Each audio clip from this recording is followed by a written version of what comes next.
Cerita Yute dimitian dengan memperlihatkan seorang wanita bernama Lisa nggak pakai Blackpink. Kala itu beliau sedang menjalani sesi konsultasi bersama psikiater. Dan bisa kita lihat wajah Lisa tampak sengot akibat kesedihan yang mendalam. Semenjak meninggal anak tercintanya akibat kanker, membuat beliau mengalami depresi berat. Duka yang ia rasakan malah semakin parah oleh sikap suaminya yaitu Eric. Alih-alih menjadi tempat bersandar bagi Lisa, si Eric justru lebih banyak menghabiskan waktunya untuk bekerja. Sebagai pekerja profesional yang sering ditugaskan ke luar negeri untuk menjalankan misi-misi penting, membuat Eric jarang berada di rumah.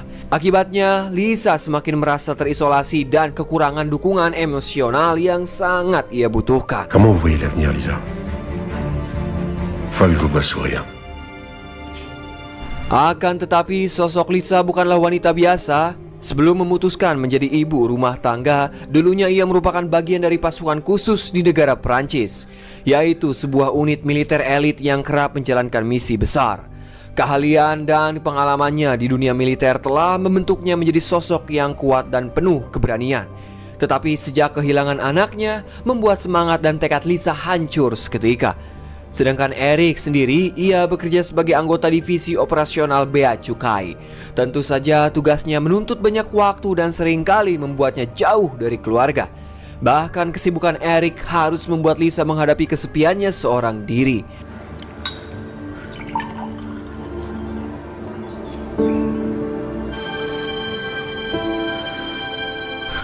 Di negara lain, saat Eric berada di Brazil, ia terlibat dalam perkelahian dengan para kartel di sana.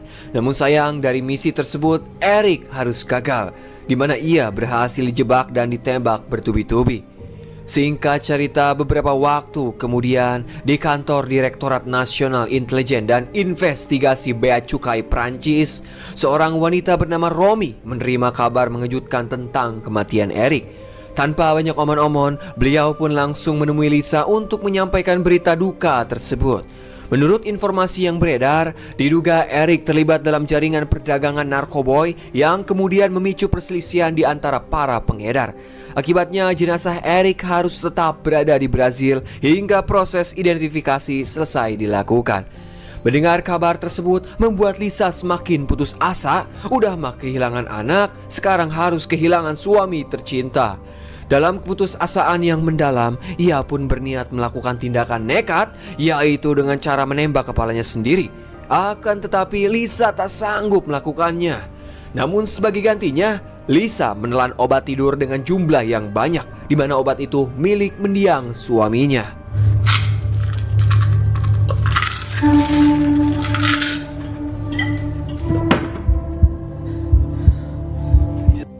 Singkat cerita, pagi pun caang, Lisa terbangun oleh HP-nya yang berdering. Dan saat diangkat ternyata adalah Romy. Lantas Romy memberitahu tentang keberangkatan mereka ke Brazil, tentunya untuk menjenguk atau melihat jenazah Eric. Walaupun semalam Lisa meminum obat tidur dengan dosis yang banyak, malah obat itu tidak memberikan efek seperti yang ia harapkan, yaitu tewas akibat overdosis. Dan obat itu hanya meninggalkan sedikit pusing di kepalanya. Sebelum pergi, Lisa terlebih dahulu melihat foto-foto mendiang sang suami saat dia masih aktif di militer. Singkat cerita, pada keesokan hari, Lisa dan Romy akhirnya tiba di Rio Janeiro, Brazil. Lantas mereka pun langsung menuju kamar mayat untuk melihat jenazah Eric. Disinilah hati Lisa semakin remuk saat melihat tubuh suaminya terbujur kaku dengan penuh bekas peluru.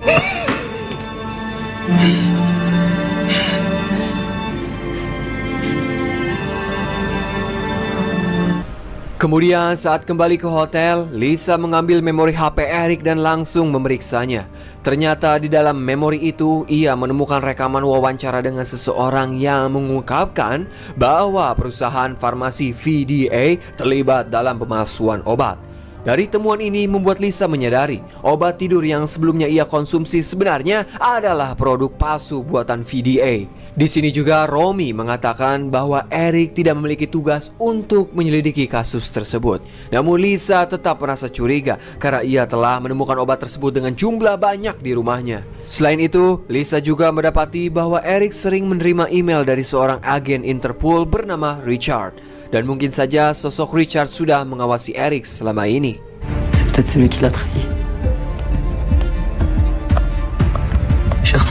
Richard du Montier d'Interpol. Tu connais? Keesokan paginya deui, Romy memutuskan untuk kembali ke Perancis. Sementara Lisa memilih tinggal di Brazil demi mencari jawaban atas kematian suaminya. Tanpa loba omon, ia pun langsung OTW ke kantor polisi untuk menanyakan perkembangan penyelidikan. Sayangnya petugas memberitahu bahwa kasus ini masih dalam proses karena tingkat kejahatan di Brazil sangatlah tinggi. Bahkan pembunuhan terjadi setiap 9 menit. Namun saat berada di sana, perhatian Lisa tertuju pada foto seorang kartel bernama Pico yang terletak di samping foto suaminya. Lantas Lisa pun secara diam-diam mengambil foto itu tanpa diketahui siapapun.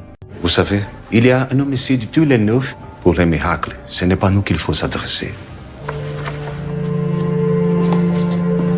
Beberapa waktu kemudian, Lisa menyewa sebuah penginapan di kawasan kumuh padat penduduk.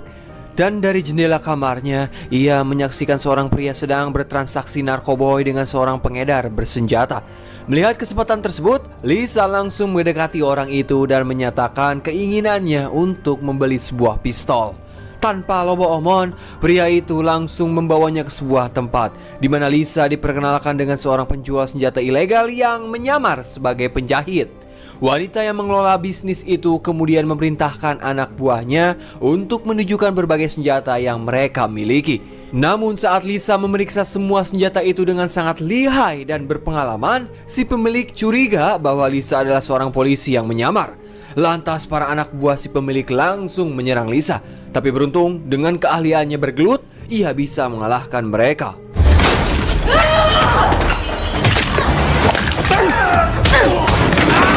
Providência. We call him Setelah memberi beberapa senjata dan bahan peledak, selanjutnya Lisa membeli sebuah mobil bekas dan mulai melacak keberadaan Pico. Namun usahanya tidak mudah karena penduduk setempat tidak ada yang mau memberikan informasi, seolah-olah mereka takut untuk membicarakan sosok tersebut. Setelah pencarian yang cukup lama, akhirnya ada seorang wanita yang bersedia membocorkan tempat di mana Pico berada, tetapi dengan membayarnya. Kemudian setelah menemukan targetnya, Lisa mulai mengikuti orang itu hingga ke sebuah klub malam. Tanpa ragu sedikit pun, ia langsung menghampiri Pico. Dengan nada penuh keyakinan, Pico mengakui bahwa ialah yang telah membunuh suami Lisa. Mendengar hal tersebut, Lisa mengeluarkan granat dan langsung meledakkannya, sehingga baku tembak pun tak terhindarkan.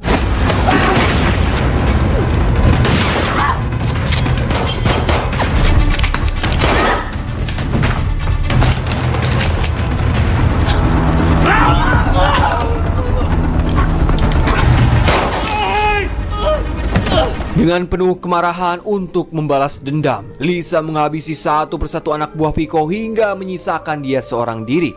Dalam kondisi babak belur, Pico tak punya pilihan selain menyerah. Di bawah tekanan dan siksaan Lisa, akhirnya ia mengungkapkan kebenaran yang selama ini tersembunyi. Ternyata pembunuhan suami Lisa bukan permasalahan dengan gengnya, melainkan diperintah oleh seseorang yang berkuasa, yaitu seorang kepala inspektur polisi bernama Luis. Mendengar pengakuan itu, kemarahan Lisa memuncak. Tanpa ragu, ia langsung menembak mati si Pico.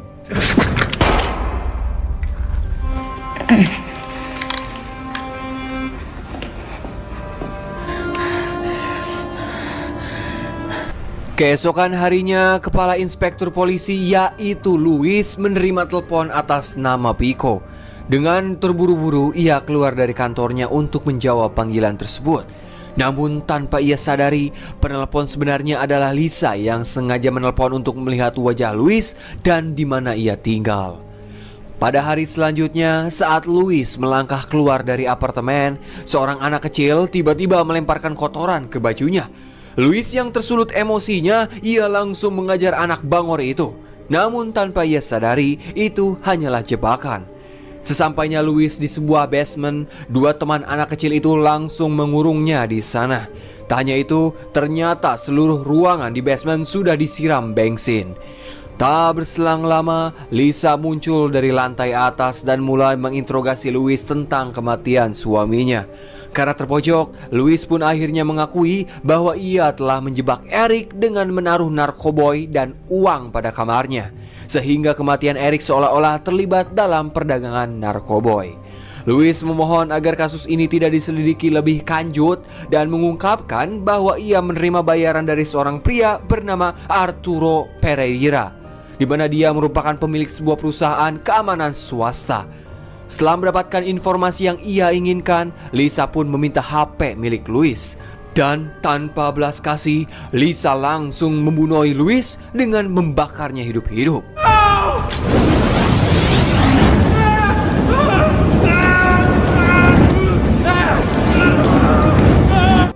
Singkat cerita, malam pun poek saat Lisa terus mencari info. Akhirnya ia mengetahui bahwa Andres Barbosa, bos VDA, adalah klien favorit Arturo.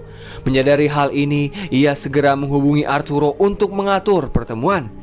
Dan keesokan harinya, Lisa menyamar sebagai wanita kaya dan menemui Arturo sesuai dengan kesepakatan mereka.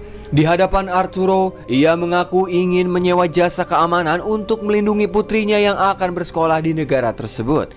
Selain itu, Lisa juga mengungkapkan bahwa dirinya memiliki sebuah villa mewah. Namun ketika ia menunjukkan fotonya, ternyata gambar yang ditampilkan adalah foto Eric. Dengan cepat, Lisa langsung mencekik Arturo hingga pingsan.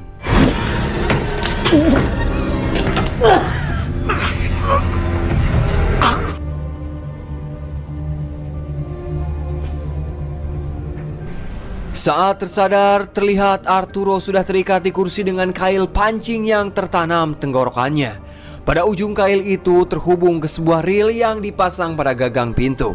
Dan jika pintu terbuka, maka kail akan tertarik keluar hingga membuat Arturo tewas. Kemudian Lisa pun meminta Arturo untuk mengatur pertemuan dengan Barbosa. Namun Arturo bersikeras bahwa satu-satunya cara ia berkomunikasi dengan Barbosa hanyalah melalui email.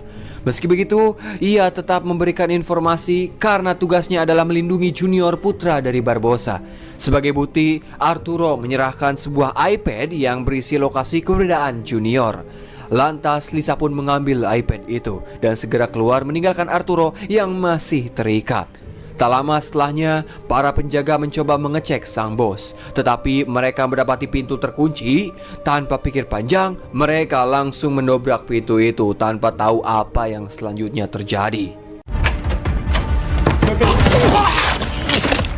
Pada saat bersamaan, rekaman CCTV menampilkan gambar Lisa yang sudah sampai ke kantor polisi. Dan sekarang, dia dinyatakan sebagai buronan.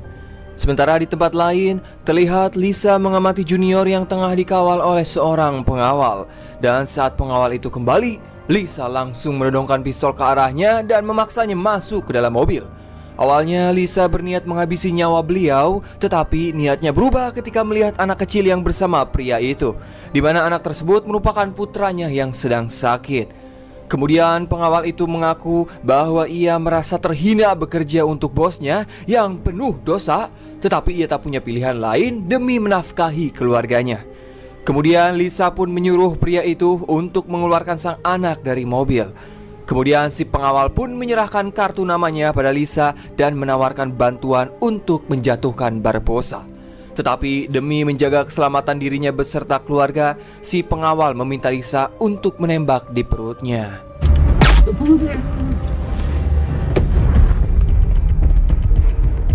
Tak berselang lama, saat Junior kembali ke mobil, Lisa segera memerintahkannya untuk menyetir dan membawanya ke suatu tempat. Ketika sampai tujuan, yaitu di pinggiran kota yang sepi, Lisa langsung menginterogasinya. Disinilah Junior mengungkapkan sebuah kenyataan. Memang benar ayah Junior, yaitu Barbosa, telah membunuh suaminya. Dengan penuh kemarahan, Lisa menuntut Junior untuk menelpon sang ayah. Akan tetapi yang mengangkat telepon itu malah tangan kanan Barbosa. Walaupun Junior merupakan anaknya, tetapi sebagai bawahan yang setia, ia menolak menyerahkan telepon kepada sang bos, meskipun mengetahui Junior dalam bahaya. Sambil membalas jawaban dengan tenang, pria ini malah menyuruh Lisa untuk menghabisi Junior. Ia menegaskan bahwa Barbosa tidak pernah menginginkan keberadaan putranya. Mendengar hal tersebut, lantas Lisa pun memilih untuk tidak jadi membunuh Junior. Doesn't know anything about our operations at VDA.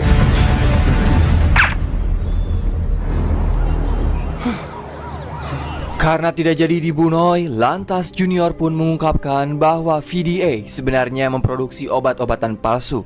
Suami Lisa yang berhasil mengungkap jaringan ini, beliau berencana kembali ke Prancis untuk membongkar kasus tersebut. Namun jika rencana itu berhasil, Barbosa, bahkan para menteri dan semua pihak yang terlibat akan dihukum mati. Karena tak berhasil bertemu dengan Barbosa, lantas Lisa mendesak Junior untuk membawanya ke pabrik VDA, tempat pembuatan obat. Singkat cerita, setelah perjalanan yang cukup panjang, pada akhirnya mereka pun tiba di lokasi. Sebagai wakil presiden perusahaan, tentu saja Junior masuk dengan mudah. Nah, ketika berada di dalam, Lisa langsung mengaktifkan bom di mobilnya dengan hitungan mundur 30 menit. Kemudian mereka berdua pun mulai menjelajahi pabrik. Namun seorang tentara bayaran bernama Royce melihat kedatangan Lisa lewat CCTV dan ia baru ngeh bahwa Lisa adalah buronan. Avisa ao seu Barbosa que os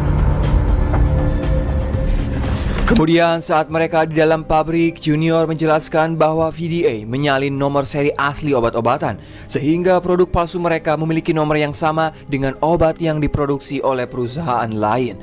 Selain itu, dia juga mengungkapkan bahwa penduduk desa termasuk anak-anak dipaksa bekerja di bawah pengawasan tentara bayaran. Tetapi saat mereka memasuki ruangan tempat pengemasan obat, seorang penjaga yang tidak mengenali Junior mencoba menghentikan mereka. Namun Lisa dengan cepat langsung menembak pria itu. Kemudian mereka pun meminta para pekerja untuk kabur dari sana. Dan setelah para pekerja pergi, Lisa langsung melempar granat ke seluruh ruangan pengemasan obat.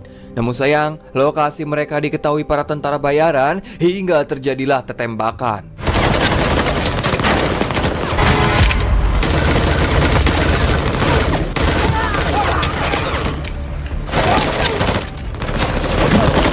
Dalam kekacauan itu, Junior sempat terkena tembakan di bahunya. Meski terluka, ia meminta Lisa untuk memberikannya granat dan segera menyuruhnya pergi. Ternyata Junior hendak menyelamatkan Lisa dan rela mengorbankan dirinya. Dan saat para tentara bayaran itu muncul, Junior pun langsung meledakkan granatnya. Sementara Lisa yang berhasil meletakkan bom dan berniat kabur dari sana, ia malah teringat kenangan suami beserta anak tercintanya. Dengan tekad bulat, Lisa memilih untuk tetap tinggal dan meledakkan pabrik bersama dirinya.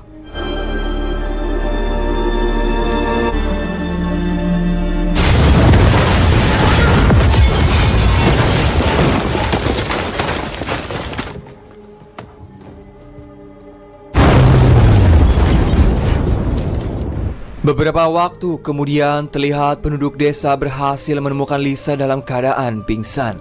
Lantas mereka pun segera membawanya ke desa untuk mendapatkan pertolongan. Sesampainya di sana, seorang dukun menyadari bahwa Lisa tengah reuneuh alias hamil. Lantas beliau pun mau merawatnya sampai Lisa kembali sehat. Singkat cerita, ketika tersadar, Lisa merasa kecewa karena masih hidup. Padahal niat Lisa mengorbankan diri hanya ingin menyusul sang suami serta anaknya. Menyadari hal itu, sang dukun langsung memberitahu bahwa kamu sedang hamil. Hari-hari pun berlalu, terlihat Lisa sudah bisa berjalan mengelilingi desa. Namun saat berkeliling, ia menemukan berbagai obat buatan VDA. Dan disinilah ia sadar, ternyata para penduduk mengalami penyakit kulit yang cukup parah. Kemudian salah satu penduduk memberitahu, para penjahat itu memaksa kita untuk meminum obatnya hingga menyebabkan kami seperti ini. A minha filha. Tak tinggal diam, Lisa pun segera menghubungi Romy untuk mengabarkan situasi desa tersebut. Dalam obrolannya, Lisa mengaku telah menghancurkan pabrik VDA dan meminta bantuan untuk segera dievakuasi. Awalnya Romy enggan menanggapi karena Lisa sudah bertindak kejauhan. Namun ketika Lisa mengungkapkan bahwa dirinya reuneuh hamil, akhirnya Romy mau membantu. Di tempat lain, Barbosa menyeru kepada anak buahnya untuk segera menemukan jasad Lisa. Bahkan dia juga akan mengerahkan seluruh pasukannya. Sementara itu, Romy kembali menghubungi Lisa dan memberitahu bahwa pihak kita mendapatkan izin untuk melakukan evakuasi. Ia juga mengatakan bahwa tim penyelamat akan tiba di titik evakuasi dalam 5 jam. Tak hanya itu, Romy juga memberitahu bahwa ia berhasil menemukan sosok Richard, seorang agen Interpol yang sebelumnya mengirim email pada Eric. Romy menjelaskan sekarang Richard sudah berada di perjalanan menuju desa, tentunya untuk menjaga Lisa ke tempat evakuasi.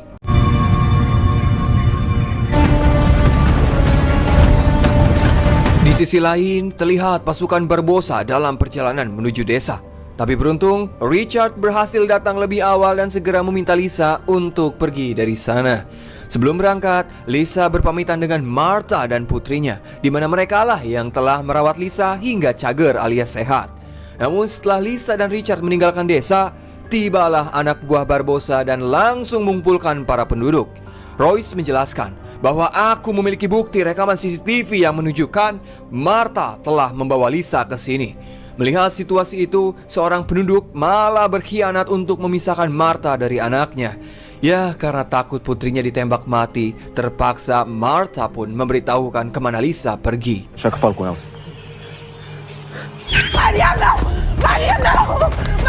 Onde ela tá?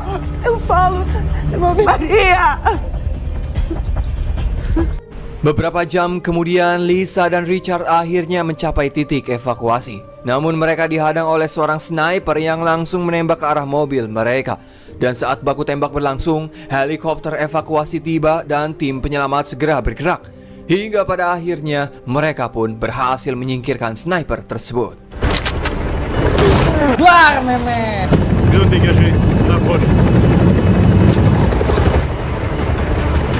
Saat tim evakuasi mulai turun, tiba-tiba Royce dan anak buahnya muncul dan langsung menembak ke arah mereka. Hingga pertempuran sengit pun tak terhindarkan.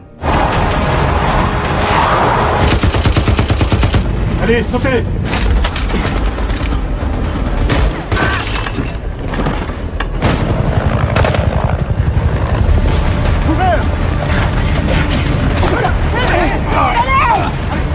Je vais les monter, moi je reste avec elle. On se sépare en deux.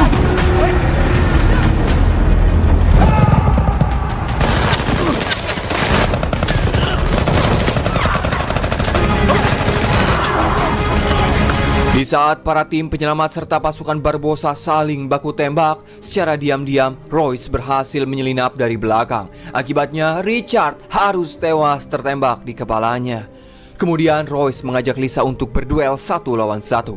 Namun dengan keahlian Lisa sebagai mantan pasukan khusus, ia pun berhasil membunuhnya dalam pertarungan yang singkat. Tak lama kemudian, 2 helikopter evakuasi tambahan datang untuk menjemput Lisa beserta tentara Prancis yang masih bertahan.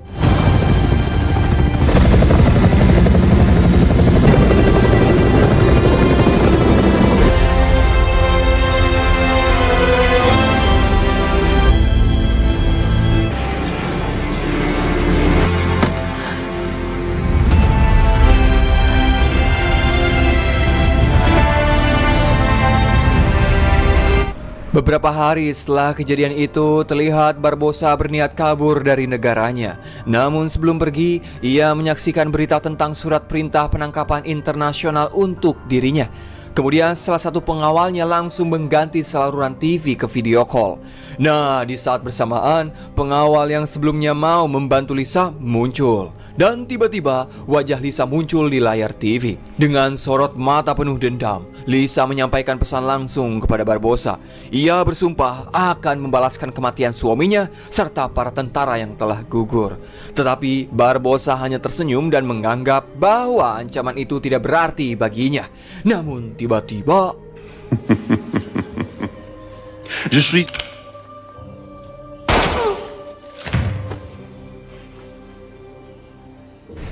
waktu pun berlalu bertahun-tahun setelah peristiwa itu. Sekarang Lisa hidup bersama putrinya yang telah remaja dan tinggal di sebuah kabin kecil tengah hutan.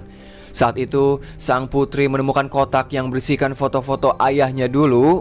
Dengan rasa ingin tahu, ia pun menanyakan pada ibunya, "Ibu, bagaimana ayah bisa meninggal maut?" Namun Lisa hanya tersenyum lembut dan menjawab, "Yang lebih penting sekarang adalah bagaimana ayah bisa menjalani hidup." C'est la déesse de... C'était quand papa est mort? Entre autres.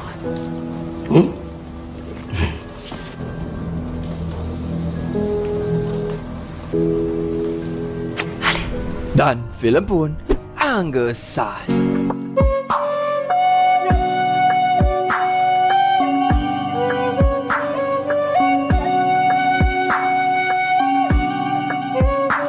Yowes, mungkin segitu info di pusat mengabarkan. Saya Dharma yang bertugas di Iran mengucapkan hatur nuhun. Dan tak luput saya selalu mendoakan kalian semua diberi kesehatan selalu, dilancarkan rezekinya, dipermudah segala urusannya.